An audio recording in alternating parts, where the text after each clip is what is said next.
এই কথা শুনে কাবিল আরো রাগ হয়ে গেছে। কিসের কুরবানি, কিসের কি? না, আমি এইগুলো মানি না। আমার সঙ্গে আল্লাহ পাক রব্বুল আলামিন যেই বোনকে দিয়েছেন, আপনাকে যেই কন্যা আমার সঙ্গে আল্লাহ দান করেছেন, আমি কাবিল সেই কন্যাকে বিবাহ করব। সাথে সাথে হাবিল বললেন, ক্বালা ইন্নামা ইয়াতাকাব্বালুল্লাহু মিনাল মুত্তাকিন।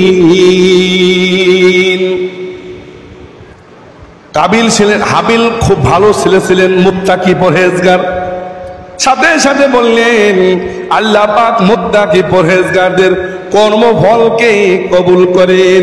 এই হিসেবে আল্লাহ পাক রব্বুল আলামিন আমার কুরবানিকে কবুল করেছেন। এইতে আমি রবের প্রতি খুশি। শুনে রাখবেন, যারা রবের প্রতি খুশি থাকে, যারা আল্লাহর সিদ্ধান্তের উপর খুশি থাকবে, দুনিয়ায় তাদের কোনো অশান্তি আসবে না, তাদের কোনো দুঃখ কষ্ট আসবে না, তাদের কোনো জিন্দেগিতে অভাব অনটন আসবে না, তাদের কোনো অভাব অনটন দেখা দিবে না, তাদের রোগ ব্যাধি হবে না, তারা সারা জিন্দেগিতে ভালো থাকবে। শুধু তাই না, মরণ হয়ে গেল মুখে কালিমা তয়্যিবা নসিব হবে।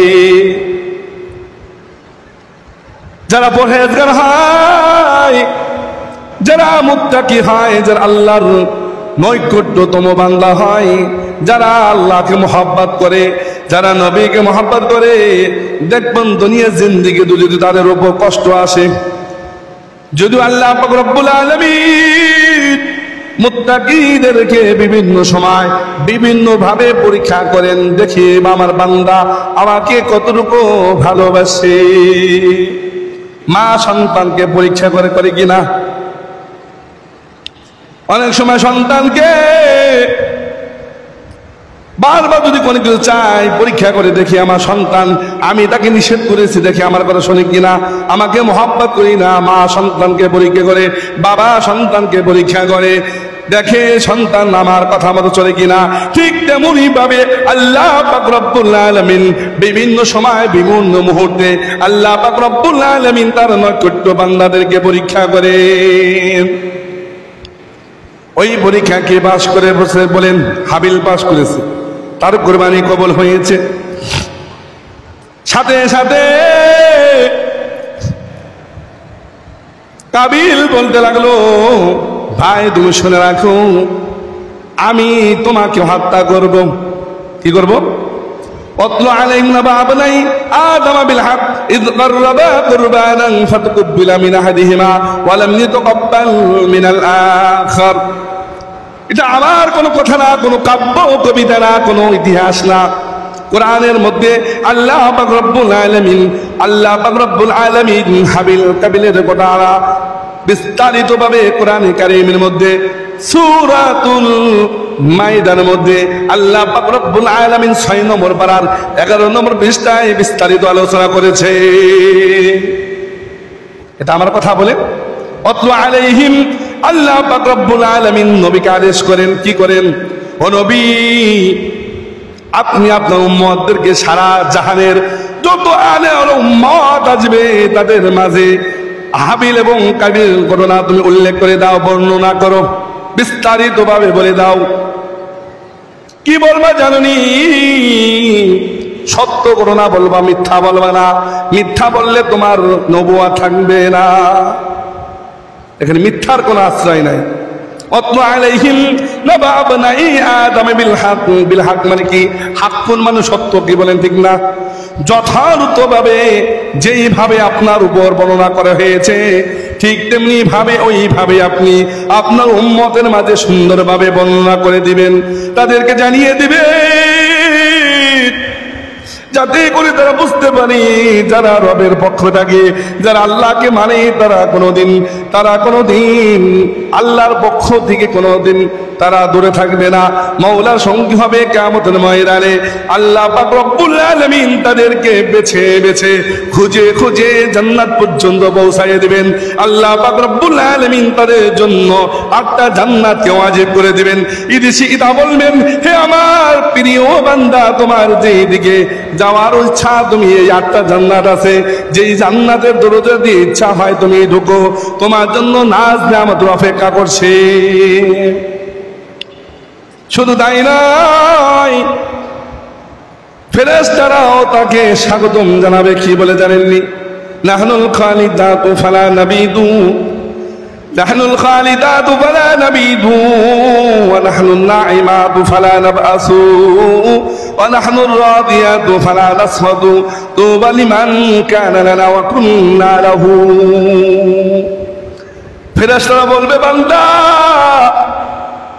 দুনিয়ায় থাকা অবস্থায় কত না কষ্ট হয়েছে তোমার জিন্দেগিতে, মন চাই নাই তবু মনকে বাধ্য করে ইবাদতে এসেছে, মন চাই না নামাজ পড়তে তবু মনকে বাধ্য করে তুমি নামাজ পড়েছো, মন চাই না কুরবানি করতে তবু কুরবানি করেছো, মন চাই না লক্ষ লক্ষ টাকা খরচ করে হজ করতে তবু তুমি মনকে বাধ্য করে হজ করেছো। ও বান্দা, তোমার কোনো ভয় না, তোমার কোনো টেনশন নাই। লাখ লাখ হাজার হাজার কোটি নিয়ামত তোমার সামনে আছে, যেই নিয়ামত তোমার পছন্দ তুমি বলো, তোমার জন্য তোমার সামনে উপস্থিত হয়ে যাবে। শুধু তাই নয়, আজকে আমাদের জীবনটাকে তোমাদের জন্য ওয়াকফ করলাম। সাথে সাথে ফেরেশতারা বলবে, ও প্রিয় বান্দা, হে আল্লাহর মুহাব্বতের বান্দারা, তোমাদের জীবনটাকে আমাদের জন্য ওয়াকফ করে দাও। জান্নাতের মধ্যে যদি যাওয়ার আগে 70,000 ফেরেশতা যদি আপনাকে স্বাগতম জানায়, কেমন লাগবে বলেন? আনন্দ লাগবে কিনা? বেজার হবেন? কষ্ট লাগবে? ওই মুহূর্তের আনন্দটা কেমন হবে? সন্তান যদি বিদেশ থেকে 10 বছর পর আসে, মা বাবার সাথে যখন প্রথম সাক্ষাৎ হয়, এক ধরনের কান্না, কি বলেন ঠিক না? আনন্দের কান্না, চোখ দিয়ে টপ টপ টপ পানি পরে। কি জন্য জানেননি? বাবা 10টা বছর অতিবাহিত হয়েছে, কতদিন ধরে তোমাকে দেখি না রে বাবা, তোমার সাথে মোলাকাত হয়েছে, আমার মধ্যে আনন্দের আত্মহারা যে কান্না, সেই কান্না আমার চোখ দিয়ে বের হচ্ছে। ঠিক তেমনি বান্দাও যখন তার সামনে 70,000 ফেরেশতা যখন অভিনন্দন জানাবে, শুভেচ্ছা জানাবে, তখন তার মধ্যে একটা আনন্দের কান্না আসবে, চোখ দিয়ে টপ টপ করে পানি পড়তে থাকবে। সাথে সাথে আদম আলাইহিস সালাতু ওয়াস সালামের ছেলে, তার নাম কি, যে ভালো ছিলেন, হাবিল, বললেন, ওয়ালা ইন্নামা ইয়াতাকাব্বালুল্লাহু মিনাল মুত্তাকিন, ওয়ালা ইন্নামা ইয়াতাকাব্বালুল্লাহু মিনাল মুত্তাকিন। আল্লাহ রাব্বুল আলামিন পরহেজগার মুত্তাকি বান্দাদের কর্মফলকে কবুল করেন। তুমি যদি আমাকে হত্যা করো, শুনে রাখো, আমার উভয় হাত তোমাদের সম্প্রসারিত হবে না। فبعث الله غرابا يبعث في الأرض ليريه كيف يواري إذ قرب قربانا فتقبل من أحدهما ولم يتقبل من الآخر قال إنما يتقبل الله من المتقين لئن بسطت إلي يدك لتقتلني ما أنا بباسط يديك إليك لأقتلك إني أخاف الله رب العالمين। সাথে সাথে হাবিল বললেন, ভাই তুমি শুনে রাখো, তোমার হাত যদি আমার দিকে, তোমার উভয় হাতকে আমার দিকে সম্প্রসারিত করে যদি তোমাকে আমাকে হত্যা করো, তবে শুনে রাখো, আমার হাত কোনোদিন তোমার দিকে হত্যার জন্য অগ্রসর হবে না। কি জন্য হবে না জানুনি? ইন্নী আখাফুল্লাহ রাব্বাল আলামিন। ও ভাই, আমি আমার রবকে সবচেয়ে বেশি ভয় করি। বিশ্বপালকের যিনি রব, বিশ্ব যে চালায়, সেই মালিককে আমি বেশি ভয় করি। শুনে রাখো, তুমি যদি আমাকে হত্যা করো, তাহলে আমি কোনোদিন তোমাকে হত্যা করব না। অন্য হাদিসের মধ্যে আছে, কেউ যদি কাউকে অন্যায় ভাবে হত্যা করে, কেমন যেন সে বিশ্বের সমস্ত মানুষকে হত্যা করলো। আয়াতের মধ্যে আছে, কেউ যদি কাউকে অন্যায় ভাবে হত্যা করে, কেমন যেন মানব জাতিকে হত্যা করলো। কি বলেন ঠিক না? কেউ যদি কাউকে হত্যা না করে তাকে ছেড়ে দেয়, তাহলে কেমন যেন বিশ্বের সমস্ত মানুষকে সে জীবন দান করলো। এই জন্য হাবিল বললেন, ভাই কাবিল, আমি তোমাকে কোনোদিন হত্যা করবো না, যদিও তুমি আমাকে হত্যা করো। কেন হত্যা করবো না জানোনি?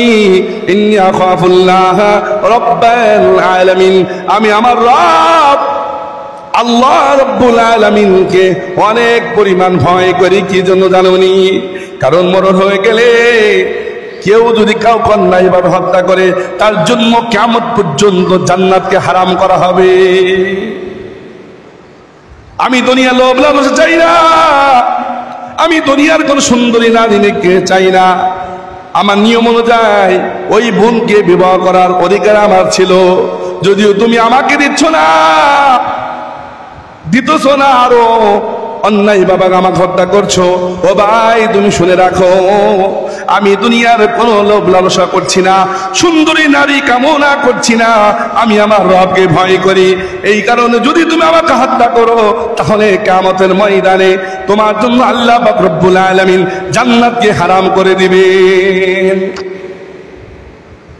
এরপরে কি করছে জানেননি? আরো বলছেন, তুমি যদি আমাকে হত্যা করো, শুনে রাখো ভাই আমার একটা আদেশ, তাহলে আমার জিন্দেগিতে যত পাপ আছে তোমার কাঁধে চলে যাবে, তোমার যত পাপ আছে তোমার কাঁধে চলে যাবে।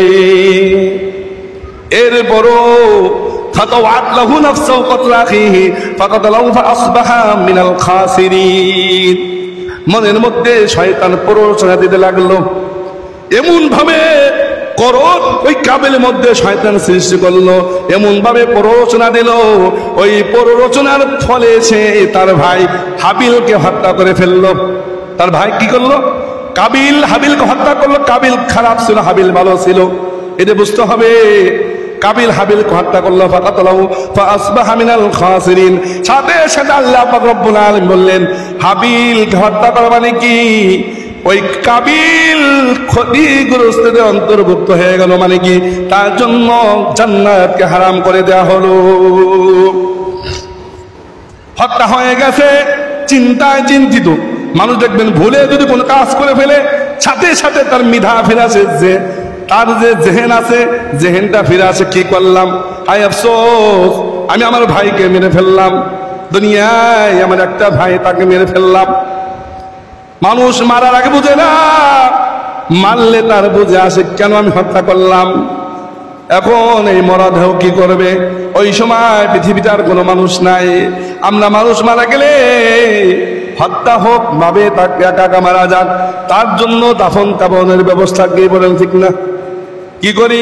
প্রথমে তাকে গোসল দেই, কাফনের কাপড় পরিধান করাইয়া কবর খনন করে তাকে কবরে রেখে আসি। ওই সময় কাবিল তো জানে না কিভাবে মানুষকে কবরের মধ্যে দাফন করতে হয়। সাথে সাথে আল্লাহ পাক রব্বুল আলামিন ওই কাবিলকে বুঝানোর জন্য জান্নাত থেকে এক জোড়া কাক পাঠাইয়া দিলেন। কয় জোড়া বলেন? সবাই বলেন কয় জোড়া? জবান খুলে বলেন। এক জোড়া কাক পাঠাই দিলেন, আমার কথা না। ফাবাআতাল্লাহু গুরাবান ইয়াবহাতু ফিল আরদি লিইউরিয়াহু কাইফা ইউরি সাওয়াতা আখি ক্বালা ইয়া ওয়াইলাতা কুনা মিনাল। সাথে সাথে আল্লাহ পাক রব্বুল আলামিন জান্নাত থেকে দুই জোড়া কাক পাঠাই দিলেন। একটা কাক আর একটা কাকের সাথে ঝগড়া লেগে একটা কাক আর একটা কাককে মেরে ফেলেছে। কি করছে? মেরে ফেলেছে। যখন একটা কাককে মেরে ফেলেছে, এরপরে যে কাকটা জীবিত আছে সে মাটি খনন করে ফাবাআতাল্লাহু গুরাবান ইয়াবহাতু ফিল আরদি লিইউরি সাওয়াদাহি ক্বালা ইয়া ওয়াইলাতা আজাজতু নাকুনা মিনাল খাসিরিন। সাথে সাথে ওই কাকটা মাটি খনন করে তার অপর ভাই যে কাকটা ছিল তাকে ওই মাটির মধ্যে পুঁতে রাখতেছে। এই দৃশ্যটা কাবিল যখন দেখলো, সাথে সাথে আফসোস করতে লাগলো, হায় আফসোস, আমি সৃষ্টির সারা মানুষ হয়েও আজকে কাকের চাইতে আমি নিম্নমানের হয়ে গেলাম। আমার ইজ্জত নাই, আমার ইজ্জত নষ্ট হয়েছে। কেন জানোনি? আমি কাকের মতো হতে পারলাম না। কাক তার ভাইকে হত্যা করে মাটি খনন করে সে তার ভাইকে রেখে যাচ্ছে। আমি শ্রেষ্ঠ জীব হয়েও আমার মেধা থাকা সত্ত্বেও আমার এতটুকু বুদ্ধি নাই যে আমার ভাইয়ের মরা দেহকে মাটির মধ্যে পুঁতে রাখতে হবে। আজ পর্যন্ত সেই কাজটা আমি শিখি নেই। আজকে আফসোস লাগে, জগৎবাসী জানতে পারবে এমন একটা কাহিনী হাবিল এবং কাবিলের মধ্যে হয়েছিল। ইয়া ওয়াইলাতা ক্বালা ইয়া ওয়াইলাতুনা ক্বালা ইয়া ওয়াইলাতা আজাজতু আন আকুনা মিনাল খাসিরিন। আমি ক্ষতিগ্রস্তের অন্তর্ভুক্ত হয়ে গেলাম। আফসোস, আমি আমার ভাগ্য মেরো আমি কবরে রাখতে হয় কিভাবে তাও জানি না। এই ইতিহাস থেকে জানা যায় কোনদিন কাউকে হত্যা করা যাবে কিনা বলেন? অন্যায় ভাবে কাউকে হত্যা করা যাবে না, নিজের হাতে কাউকে হত্যা করা যাবে না। কারণ কিয়ামতের ময়দানে ওই হত্যাকারীর মুখ দিয়ে জবান খুলে দেওয়া হবে, বলবে হে আল্লাহ, তোমার এই বান্দা আমাকে অন্যায় ভাবে হত্যা করেছে। আল্লাহ, তুমি তার জন্য জান্নাতকে কিয়ামত পর্যন্ত হারাম করে দাও। এই ঘটনা থেকে আরেকটা জিনিস জানা গিয়েছে, সব সময় অন্তরের মধ্যে আল্লাহর ভয় রাখতে হবে কিনা বলেন? কারণ হাবিলের মধ্যে আল্লাহর ভয় ছিল কিনা?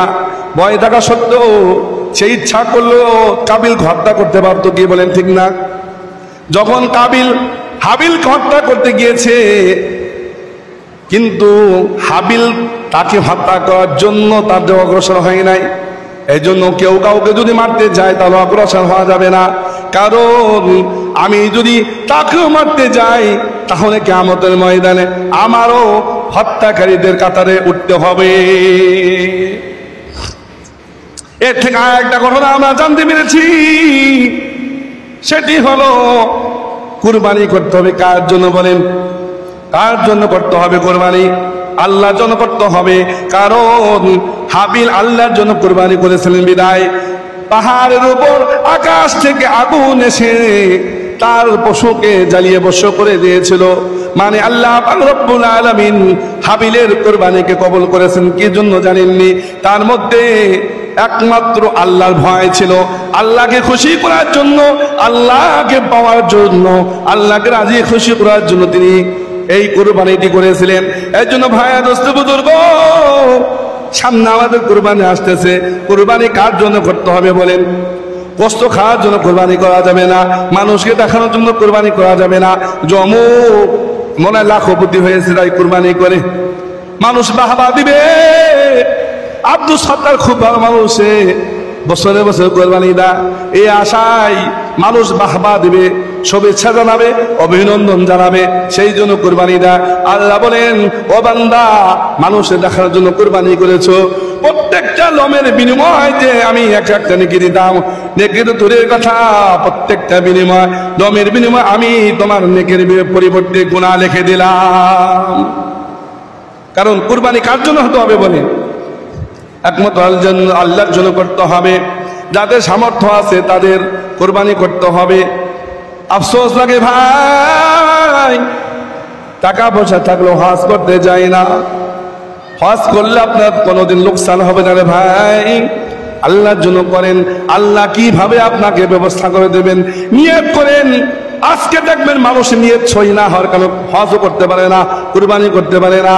অনেকে দেখবেন কুরবানি করে নিজে খাওয়ার জন্য চিন্তা করে যে কিরা গোশত দিবে না দিবে, আমি কুরবানি করে আমি নিজেই খাইতে পারবো। আর এক শ্রেণীর মানুষের মধ্যে এই নিয়ত আছে যে কুরবানি করে কাউকে দেওয়া যাবে না। এমন আছে কিনা বলেন? সমাজে অসহায় মানুষ থাকে, একবেলা গোশত কিনে খাইতে পারে না, তাদের আশা থাকে যে কুরবানি আসলে মনে হয় একটু গোশত পাবো। মেহমান হাদিসের মধ্যে আছে, যারা অসহায় মানুষের মুখে এক টুকরা গোশত তুলে দেবে, কেমন যেন আল্লাহ বলেন আমার মুখে গোশত সে তুলে দিয়েছে। যেহেতু সে আমার ইজ্জত দিয়েছে, কিয়ামতের ময়দানে আমি রব তাকে ইজ্জত দিয়ে, তাকে সম্মানিত করে, আমি ফুলের মালা তাকে পরাইয়া আমি নিজে জান্নাত পর্যন্ত পৌঁছাইয়া দেব। এই জন্য ভাই দোস্ত বুজুর্গ, কুরবানি করতে হবে আল্লাহর জন্য। আমি বারবার বলি, আমাদের দেশে একটা নিয়ম আছে, এটাই নিয়ম থাকা দরকার, এটা হাদিসের নিয়ম। কুরবানি করলে 3 ভাগ করতে হবে। কয় ভাগ? জবান খুলে বলেন কয় ভাগ? সবাই বলেন না, কে রাগ করছেন আপনারা, কষ্ট পাইতেছেন? বয়ান ছাড়িয়ে দেবে একটু পরে। কয় ভাগ করতে হবে? 3 ভাগ। 1 ভাগ কার জন্য? 1 ভাগ হলো গরিব দুঃখীর জন্য, ঠিক আছে?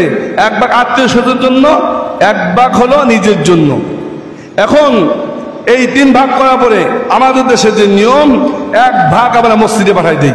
খেয়াল করি, 1 ভাগ আমরা মসজিদে পাঠাই দিই। সমাজে যে মসজিদ আছে না, সেই মসজিদে পাঠাই দিই। আর 1 ভাগ সে নিজে রেখে দেয়, আর 1 ভাগ আত্মীয় স্বজনকে সে পাঠিয়ে দেয়। এর দ্বারা কি ফায়দা হয় জানেন? আমরা লিস্ট করি যে কে কে কোরবানি দেয় না, কে কে অসহায় আছে, তাদের বাড়িতে বাড়িতে আমরা গোশত পৌঁছে দেয়। আচ্ছা বলেন, এই নিয়মটা ভালো না খারাপ? বলে ভালো কিনা? আজকে তাহলে ওই একটা দিন সে আল্লাহর দিকে তাকিয়ে থাকে, তাহলে সে একটা দিন ভালো কিছু খাইতে পারলো। যদি সে ভালো কিছু খায়, তার মনে আনন্দ লাগবে কিনা? ওই বান্দা খুশি হবে কিনা? ওই বান্দা খুশি হয়ে যদি দোয়া করে, ওই যদি আমি বস্তু দিয়েছি, তাহলে ওই দোয়ার সাথে আমিও শরীক হয়ে যাব। আফসোস লাগে, দেখা যায় এটা আমাদের এখানে নেই। কিন্তু এটা আমাদের প্রতিষ্ঠিত করতে হবে, এটা বাস্তবায়ন করতে হবে। এটা হাদিসের কথা, হাদিসের বাইরে আমি কথা বলছি না। 3 ভাগ করতে হবে, এমন আছে কিনা বলেন? হাদিসে আছে কিনা? আছে কিনা? নিয়ম আছে কিনা? এই জন্য এই নিয়ম পালন করতে হবে। আপনি হাদিস অনুযায়ী চলেন, আপনার জীবন বৃত্তান্ত হাদিস অনুযায়ী চলেন, কোরআনকে ফলো করেন, দেখেন আপনার জীবনে উন্নতি আর উন্নতি আসবে, কোনোদিন অভাব অনটন আসবে না। জিন্দিগিতে খালি শান্তি আর শান্তি, শান্তি, অশান্তির লেশ পর্যন্ত আপনার সাথে মোলাকাত করবে না। এই জন্য ভাই, দোস্ত বুজুর্গ, আল্লাহ চাহে ইনশাল্লাহ আগামী জমা থেকে বিস্তারিতভাবে কুরবানি এবং হজের আলোচনা আরো হবে। আল্লাহ পাক রব্বুল আলামিন আমাদের সকলকে কুরবানি আল্লাহর জন্য করার তৌফিক দান করেন। ওয়া মা আলাইনা ইল্লাল বালাগ। যারা 4 রাকাত